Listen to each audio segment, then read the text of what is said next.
Hello there, traveler. Today we will be making a delicious and filling birria mac and cheese. While this looks impressive, you can make this even as a beginner, and this will make about 9 portions. To begin, let's toast up some spices.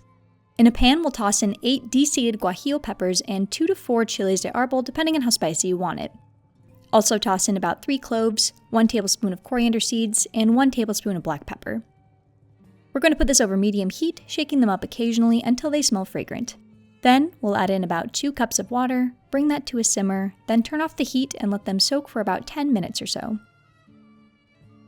After they're done soaking, we're going to grab our blender and add in all those spices and water, as well as 1 small onion, 1 can of chipotle chilies, 1 head of garlic, 14 ounces of canned tomatoes, 2 teaspoons of cumin, 1 teaspoon of oregano, and 1 tablespoon of marjoram.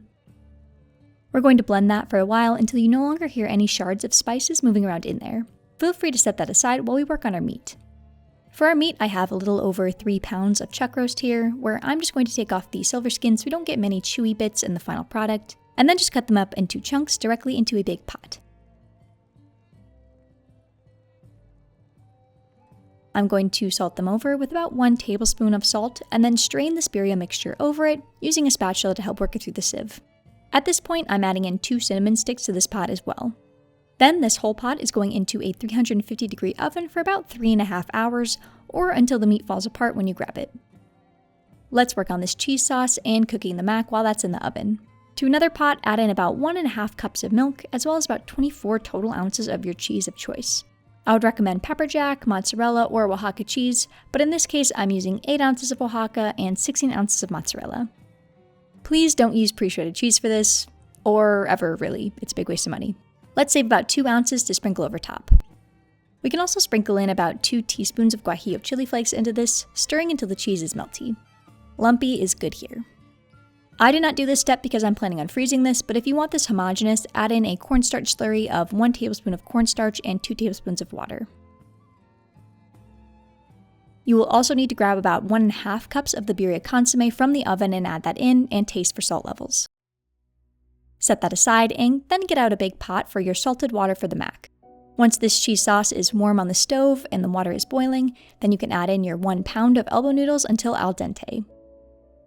You want this a little under your desired consistency because they will cook a little bit longer in the oven. I'm then going to strain and rinse them off with cold water so that they stop cooking and I can wash off the extra starch.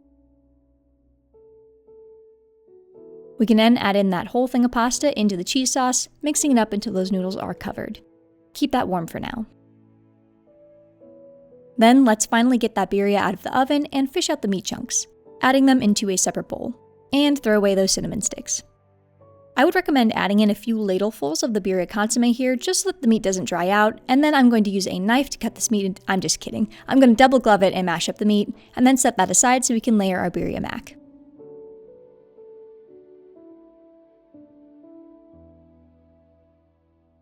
I'm starting off by giving this pan a gentle spritz, then adding in about 1/3 of the mac, then layering in some meat, then another 1/3 of the mac, then more meat, etc., until everything is in there.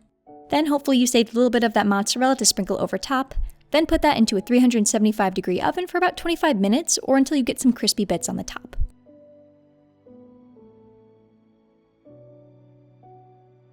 Now let's let this cool off for a few minutes before cutting into it, and finally give it a taste.